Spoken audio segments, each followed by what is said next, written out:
olunaku lw'eggulo NUP yawadde ne debate z'ababaka bagenda okwesimba mu kifo ky'omugenzi Segirinya Lwana. Debate yagenze bulungi nnyo, ababaka baateesezza bulungi ne bayisawo endowooza zaabwe. Mwami Nsereko Moses n'akyamula abatuuze. Yabadde entertaining nnyo nga kwegamba abantu abateekako akaseko ku matama. Ebibuuzo bingi byabuuzibwa. Bannayuganda baagala kumanya kintu kimu, ani yawangudde debate. Kyemayi mu kaseera kano ogirabye, njirabye, abatulaba bagirabye. Olowooza ani yawangudde debate eno? Kyendowooza, generally speaking, bonna baakoze bulungi. Kubanga guno gwe mulundi ogusoose okulaba nti ekintu nga kino kibeerawo. Nkimanyi baabagamba nti tugenda kubeerayo ne debate, ne beeteekateeka the best way they could. Naye ekintu ekibanga kyekisoose kiba challenging kubanga oba toyina reference, oba toyina muntu wa koppa, oba toyina muntu asobola kuguidinga nti luli eri bakikola bwe bati kati gwe kola bwoti. So buli kimu kiba kitandika butandisi. Muba temanyi ebibuuzo ki. Nkimanyi kiba kirungi ku side y'abantu kubanga tuba tugenda kulaba who is who, the real who. Naye nga ku side y'abano ba candidates ndowooza kyabadde challenging. So in my opinion bonna baakoze bulungi. Views zaabwe bw'otunuulira bulungi actually buli omu yabaidde alina view ye nga eriko eggumba ng'osobola okugizimbako ekintu. Lwakubanga buli kimu wabaawo ebirungi n'ebibi. Abannayuganda abamu baavuddeyo ne bakritisize nga ababaka abamu nga bagamba tebamanyi kwogera luzungu, tebamanyi ku addressing abantu. Si byangu okubeera katuuti ako nga bakubuuza ebibuuzo nga bakusoya ebibuuzo nga tobirabangako, si kyangu. Olina okulowooza mu kaseera ako. Kamera zikwetoolodde, baakoze bulungi bonna bonna. Njagala tukone ku nsonga y'oluzungu. Twalabye nga ababaka abamu bastrugglinga okutegeera oba ngambe basic English kwegamba atandikibwako. Bannayuganda abamu ne bavayo ne bagifuula ensonga. Ne bagamba ogenda fuuka member of parliament tomanyi luzungu. Kwegamba bagufudde n'omuzannyo oba okunyooma. Okirowoozaako ki? It's unfortunate. Kubanga bw'obanga oli munnayuganda, bw'obanga osomyeko tuba tukusuubira oyogera oluzungu olulungi. Naye bwe tuddayo ku basics, omwana asomedde ku Kampala parents, tetumusuubira kwogera luzungu lwe lumu n'omwana asomedde wansi w'omuti, n'omwana abadde agenda kusomero nga enjala emuluma. Yes, ffenna tuyinza ograduating e Makerere mu koosi y'emu, naye we shall never be the same. Ne bwe tulikola tutya. Ddayo wejjukanyeemu mu senior 1 yo, mu senior 6 yo. Mulina abaana kangambye abavanga mu masomero ago ag'e Kampala kati fe basomera mu kyalo. City parents. Waliwo abaana abasomera mu Kampala. Wawo Nakasero, Buganda Road. Kati ng'olaba nti gwe avudde eri ekyamate, bagenda kuntuulamu. Gwe avudde eri olina okustrugglinga, olina okulowooza mu lulimi olulwo. Then ekigambo kize mu luzungu. Kati bw'osanga ekigambo nga handkerchief, olina okusooka kuba handi. Okyogeddeko, kakumize ka story. Nali ku Kibuye primary school eyawo Makindi. KPS, exactly. Omulimu gwange ogwasooka okulya ekigambo handkerchief. Nendaba nga bakiwandiika. Obwongo bwayabika. Kati ogw'eddalu. Neewunya ne neebuuza. Akaana kaali kapya nga kakajja ku Kibuye primary school. Nga kava Buganda Road. Private school. Sijjuka gye kaali kava. Ne kawandiika ekigambo handkerchief. Nendaba nga kamaanyi. So ekintu ng'ekyo wakitunulamu nti ffenna tuyinza okuba tusobola okugamba how are you. Naye nga nze genda gamba how are you. Ng'ogambe how are you. Ffenna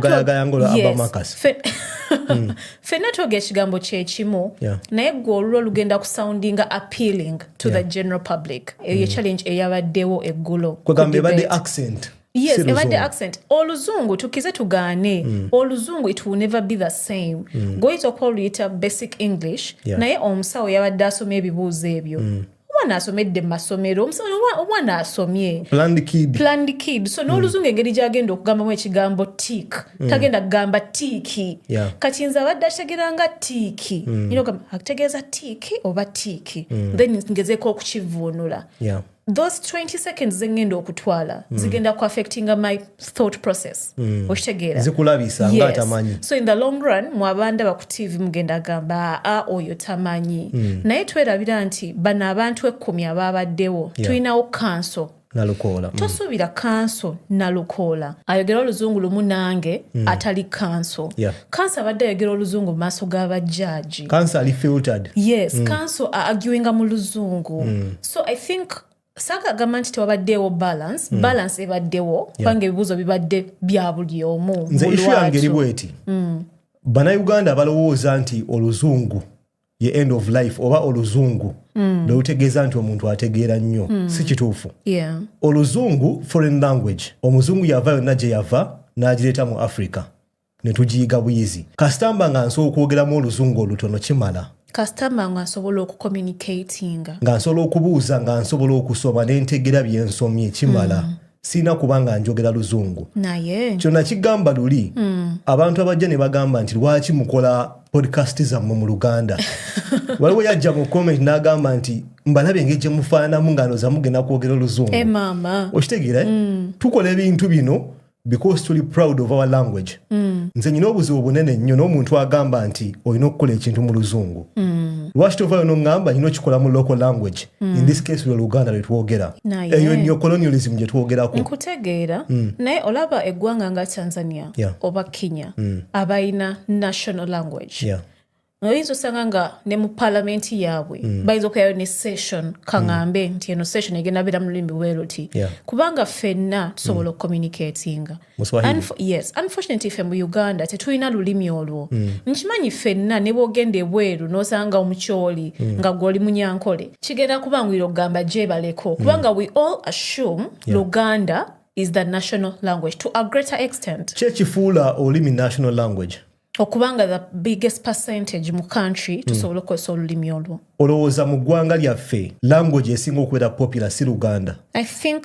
that's what we want to assume so assuming is the truth n'ogenda Ajuma n'ogenda Arua n'ogenda Eggulu bamanyimu Oluganda omukyala w'omukatale agenda kuguza mu Luganda exactly bwe tuba nga tuli baana bato nga tuli mu ssomero kanzirewo ku Kibuye primary school gye nasomera baatukubanga twogere oluzungu manyi abaana bangi nnyo benasanga mu secondary nagenda Lubiri SS nga tebamanyi kwogera Luganda mu senior 1 bayiga Oluganda nga bazze Lubiri koze Lubiri ffe twali baki twali bantu ba Luganda aba Frank Ntambi abo nga Ntambi agenda ku assembly n'asoma amawulire mu Luganda n'ateekamu n'ebisoko okikakasa obukakafu bwe buli nsokola ekya receipt ng'ateekamu ebisoko ffe twali bantu ba Luganda twafuna abaana abajja nga tebasaana kwogera Luganda ng'amasomero mwe bava bakuba basobola okukola ki okwogera oluzungu yes nzikiriza kiri okay koza oluzungu language eri global naye terina kubeera mark gye tulina okukozesa ng'omuntu mugezi lwakuba ayogera oluzungu bwe tuddayo ku mulamwa guno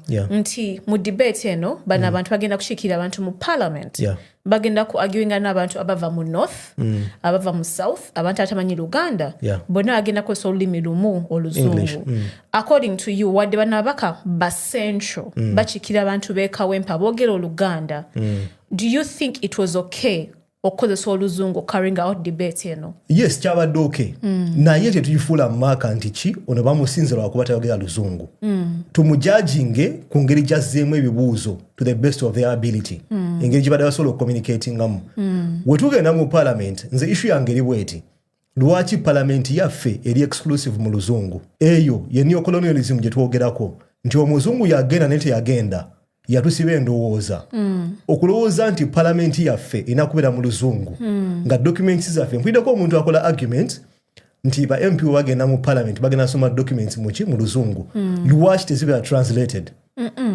lwaki tetufuna document yemu ngeri mu Lunyankole mu Luganda ng'oluzungu lwe lusembayo wansi eyo ng'aba China ogende China nga yosobola kwogera Luchina n'entambula ekulema tosaana kugula mmere tosaana kusaba direction naye ffe tukulembeza foreign language ne tugiglorifyinga mu baana abato ne tukulanga tulowooza omuntu omugezi yayogera oluzungu ate kifuuka wasi kasoba ng'olinamu ka accent buno obuwala busile queen obunyola English ne bwefuula ki Obumerika oba Obungereza nga bulowooza bugezi nnyo abasile queen bakola ki naye kituufu kiri nti njaga tubeere nnyo realistic mu parliament tulina abantu aboogera ennimi nga 100 Uganda yonna tulina over 50 languages ate all those people are represented mu parliament bwe tuddayo ku basics kankuwa ekitabo nga Bible bwe bagitranslatinga into different languages ebintu ebimu byabulira in translation kati bw'okwata ekigambo kaŋŋambe togikwatako bill eryawo eri mu luzungu abagiwanise mu luzungu oli n'agitranslate nga luganda lunyolo lukiga biki ebigambo ebimu honestly bigenda ku buliro.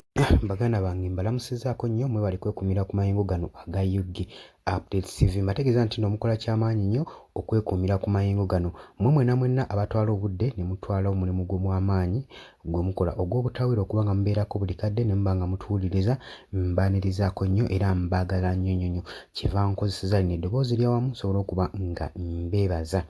Baganda baffe abali e Qatar, Dubai, Oman, UK, abali mu US, abali e Canada, abali South Africa, abali e Kenya ku mulirwano, mwenna mbaanirizaako nnyo mwebali kwekumira ku mayengo gano. Nkimanyi temuvaako mubeerako nnyo nga mutuninze UG Update TV. Nagamba nti gwe agala otwegattako kirira wansi waliwo ekigambo subscribe kikooneko ojja kuba nga osobola bulungi nnyo otweyungako. Nkubiriza nti nno gwe oba omaze okusubscribinga kirira wansi waliwo akadde kakooneko kajja kuyambako okuleetera alerting message okubanga kakulaga oba waliwo obubaka bonna obuzzeewo bwe tutaddeko ojja kuba nga olatingibwa nga okitegeera bulungi nnyo nti waliwo information ezze gwe mukwano gwange ali eyo ampuliriza.